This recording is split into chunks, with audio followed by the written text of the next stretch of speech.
ইউরোপীয় এক স্বাস্থ্য বিজ্ঞানী, তার নাম হলো ডক্টর মরিস বুকাইলি। সে ধর্মে বিশ্বাসী ছিল খ্রিস্টান। এখন এই খ্রিস্টান ধর্মের ডক্টর মরিস বুকাইলি সে চাইতেছে যে মুসলমানদের ধর্মকে সকলের কাছে প্রতিপন্ন করতে হলে মুসলমানের ধর্মের বড় কিতাব হলো কোরআন। কোরআনকে ভুল ধরতে হবে, আর যদি কোরআনে ভুল ধরা যায় তাহলে মুসলমানের ধর্মকে সারা বিশ্বে প্রতিপন্ন করা যাবে। এই খারাপ চিন্তা ফিকিরে ডক্টর মরিস বুকাইলি কোরআনে কারিমের মধ্যে ভুল ধরার জন্য চেষ্টা করতে লাগলো। এখন সে কিভাবে কোরআনে কারিমে ভুল ধরবে? সে আরবি পড়তে পারে না। সে সৌদি এক আরবি পণ্ডিতের সাহায্যে সে আরবি শিক্ষা অর্জন করলো। আরবি পণ্ডিত্য অর্জন করে সে কোরআনে কারিমের মধ্যে ভুল ধরার জন্য চেষ্টা করতে লাগলো।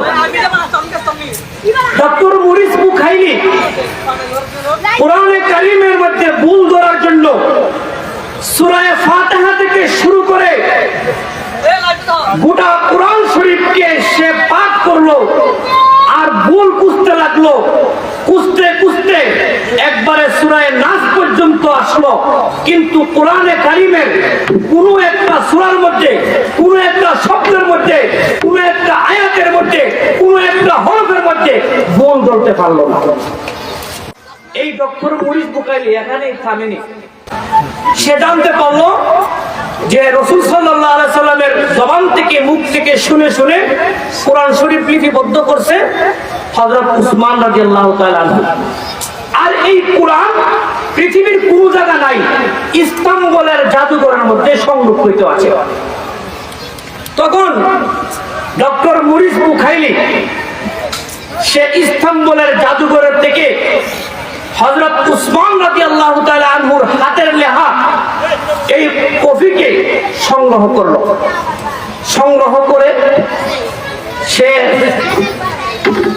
পেশে ছাপা কোরআনের সাথে হাতের লেখা কোরআনকে মিলাইতে লাগলো। এর উদ্দেশ্য হলো হাতে যেহেতু লেখছে অবশ্যই জের জবর নুক্তার মধ্যে কোনো ভুল হতে পারে, আর এখন যেহেতু পেশে ছাপা ওইটার সাথে এটা মিলবে না, সামান্য হলেও একটু ভুল পাওয়া যাবে। এই খারাপ চিন্তায়, খারাপ মন মানসিকতায়, অসৎ মন মানসিকতায় এই হযরত উসমান রাদিয়াল্লাহু তাআলা আনহুর হাতের লেখা কোরআনকে বর্তমানে পেশে ছাপা কোরআনের সাথে মিলাইতে লাগলো। কিতাবের মধ্যে লেখেন সে সূরা ফাতিহা থেকে এরকম মিলাইতে লাগলো। মিলাইতে মিলাইতে দেখতে পেল কোরআনে কারিমের একটা সূরার মধ্যে কোনো বেশকম নাই, একটা আয়াতের মধ্যে কোনো বেশকম নাই, একটা শব্দের মধ্যে কোনো বেশকম নাই, একটা জের জবরের মধ্যে বেশকম নাই, একটা নুক্তার মধ্যে বেশকম নাই। শেষ পর্যন্ত ডক্টর মরিস বুকাইলি কোরআনে ভুল ধরার জন্য অসৎ উদ্দেশ্য লেগে ইসলাম ধর্ম গ্রহণ করে মুসলমান হয়ে গেল। এজন্য আল্লাহর কোরআন সত্য। এই কোরআনের ব্যাপারে সর্বকালে সর্বযুগে একদম বিরোধ ছিল, কিন্তু কোরআনের কোনো ক্ষতি করতে পারে নাই। আজও এই কোরআন জিন্দা রয়েছে।